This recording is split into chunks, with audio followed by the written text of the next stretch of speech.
د بنو سر اړوند جنیخیل بکاخیل او مومندخیل وزیر مشرانو په حلقه اینې 15 باندې د پی ټی آی د امیدوار مولانا سید نسیم علی شاه د حمایت اعلان کړی دی. د ملک ماویس خان په کور را جوړ کړی شوی د انتخابي جرګه کې مشرانو دا پریکړه وکړه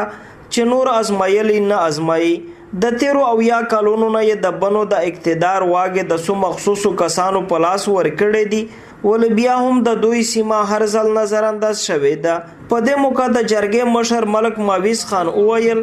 دوی په قومي سطح دا پریکړه کړې چې دا ځل به د خپلو قومي او اولسي ګټو دپاره په ضمني انتخاباتو کې د مولانا سید نسیم علی شاه ملاتړ کوي. د عالم هدای پلوري عالم او دا نور چې کوم د په مقابله کې ولور دی خو تاسو هم وینئ غون خلک ویني شالمون دي یا نه دي. بهرحال دای په پی ټی آی کې هدای عالم هدای او ان شاء الله مش کوم غونډه کومه وزیر مومندخیل جنیخیل بکخیل دغه خلک په اتفاق سره دا وویل چې میر نه چې څومره دا سنا چې میر د زمورانو د ورته والی چې میر ته د غونډه علاقه وټر ټولوي خو چې څومره د میر واسطای ان شاء الله میر پورپور د سراوي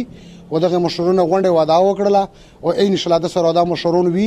او د سره کنوینسینګ حق او د سره پروګرامینګ حق و ان شاء الله وټو هاور کوي. یاد دیوی د ځل په بنو کې په حلقه این 15 باندې مقابله د 13 ځل په شان سخت وي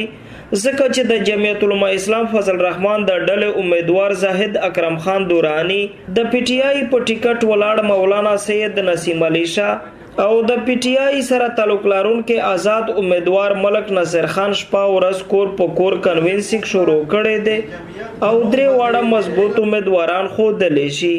گوهر وزیر، خیبر نیوز، بنو.